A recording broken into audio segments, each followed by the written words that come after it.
Bom dia, senhor presidente, bom dia, caros colegas vereadores, público aqui presente, público que nos escuta de casa, aquele público que nos dá carona no seu transporte. Senhor presidente, iniciar aqui mandando um bom dia especial para o Paulo, que é entregador de água, e antes de ontem eu deixei o carro ali na oficina e precisei comprar uma peça vizinho, e nesse trajeto eu fui abordado pelo Paulo, né, que estava no sinal. Você que é o Rubinho? Eu sou. Não, rapaz, só para dizer que eu acompanho você nas redes sociais, gosto muito dos seus pronunciamentos e não perco uma sessão. Então, mandando aqui um bom dia para o Paulo e tantas outras pessoas, né, que me encontram no supermercado, no centro da cidade, e deixa a mensagem de que acompanha a gente. Isso é muito bom. E eu pude sentir isso também ontem lá na Assembleia, né? Muitos vereadores. E às vezes eu fico até meio sem jeito, porque a pessoa me conhece, eu não conheço a pessoa, né? E aí, rapaz, lhe acompanho lá. E aí teve um vereador lá de Russas, né? Cara com praticamente 6 mandatos de vereador. E aí chegou para mim e disse: rapaz, gosto muito do seu trabalho, você está de parabéns. E isso é o maior pagamento que eu posso receber pelo trabalho que a gente vem desempenhando, né? A gente fica muito feliz quando recebe esse feedback da população, né? E isso nos dá mais combustível para continuar trabalhando dessa forma, desapegado de espaço em gestão, como costuma dizer o ditado popular, sem ter o rabo preso com ninguém, né? Procuro ter muita cautela naquilo que eu vou falar, porque as pessoas acreditam no que eu falo, né? Então eu procuro ter muita cautela, só falo daquilo que eu posso provar ou daquilo que eu tenho total conhecimento, que é para não ser pego, né, depois numa mentira, né? Então, eu queria agradecer todo esse reconhecimento, todo esse carinho que a gente tem da população e até mesmo de colegas vereadores de outros municípios, né, que acompanham, de certa forma, o nosso trabalho. E aí é onde eu falo do poder das redes sociais, né? Antigamente ficava muito mais difícil você provar ou até mesmo desmascarar uma mentira. Hoje está bem mais fácil, porque hoje a gente tem um mundo em nossas mãos, né? A gente se comunicar e, se não tiver cuidado, até mesmo se atrapalhar, né? Então, a gente procura ter essa cautela naquilo que a gente vai falar, naquilo que a gente vai defender, para não gerar essa descredibilidade junto à população. E eu agradeço muito o feedback que eu recebo das pessoas, não só no nosso município, mas também de outros municípios. Ontem eu fui bastante procurado através do WhatsApp, através do Instagram, os bolsistas. Quem são os bolsistas do nosso município? São os cuidadores, né, de crianças especiais que trabalham nas escolas.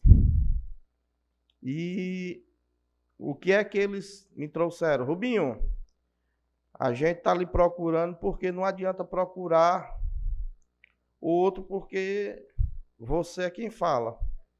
Então, eu queria pedir aqui aos colegas para que pudesse chegar à gestão a questão do pagamento dos bolsistas, porque foi publicado dia 1º que o salário estava na conta. Aí, bem pequenininho, lá embaixo da postagem, tinha assim, comissionados e temporários. Beleza, é uma vitória já, porque teve um tempo que os temporários recebiam depois do dia 10. Mas a gente não pode esquecer dos bolsistas. Esse pessoal que trabalha por menos de meio salário mínimo. A verdade é essa. Porque eu acho que eles recebem R$700, se eu não estiver enganado, para trabalhar 20 horas. E os mesmos não têm dia certo para receber. E aí me preocupa uma situação. O processo seletivo, que as inscrições se encerraram ontem, é para contratação de 772 pessoas para receber como bolsistas. Se hoje estão pagando sem data definida, com atraso, pouco menos de 200 bolsistas, eu fico me imaginando como é que vai ser no futuro 772 bolsistas. E aí, ontem, às 23 horas, se encerraram as inscrições do processo seletivo. Um dos processos, né? Mandar aqui um abraço aqui para o professor Hélio. Parabéns, professor, né, pela sua luta. Ontem a APA recebeu um transporte, né, uma van, fruto do trabalho de Vossa Senhoria. Então, deixo aqui meus parabéns. Professor Hélio, que faz falta aqui, rapaz. A galera sente saudade do nosso embate aqui, mas o embate era só ideológico, era só político, né? Fora daqui, eu respeito o professor demais, o professor me respeita, viu? Professor, parabéns pela conquista. Então, voltando aqui, a questão das dificuldades que as pessoas estavam enfrentando para se inscreverem no processo seletivo. Teve gente que pagou e não consta que pagou. Teve gente que pagou 2 vezes para poder constar lá que pagou. Teve gente que não conseguiu se inscrever porque sempre dava erro. Então, assim, é muito preocupante. Eu não sei, a orientação que eu tenho dado a essas pessoas é que procurem judicializar, né? Muitas outras têm dito, Rubinho, eu não vou fazer não, porque eu não acredito que esse processo seletivo seja sério. Né? Porque a secretária chega para fulano e diz, olha, faça o processo, não se preocupe não.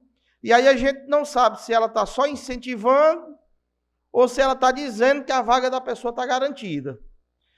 E o que é que eu costumo dizer para as pessoas? Façam e estudem. Porque o que eu puder fazer para esse processo ser transparente, o que eu puder fazer para esse processo seja igualitário, eu farei. E aí eu tenho feito alguns requerimentos, né?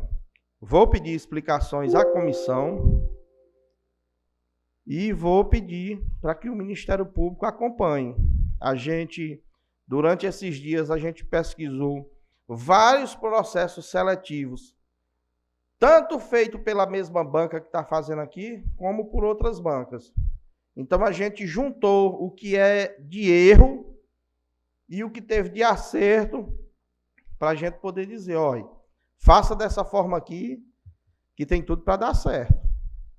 E aí eu não posso deixar de cobrar que a gestão também trabalhe para que isso aconteça, para que haja transparência e para que haja igualdade nesse processo seletivo, né?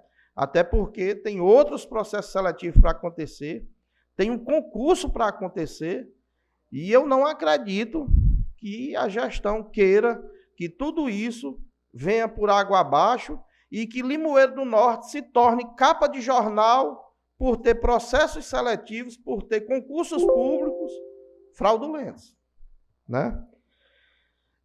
Para encerrar aqui, estou com a garganta meio ruim e hoje eu vou usar só metade do tempo.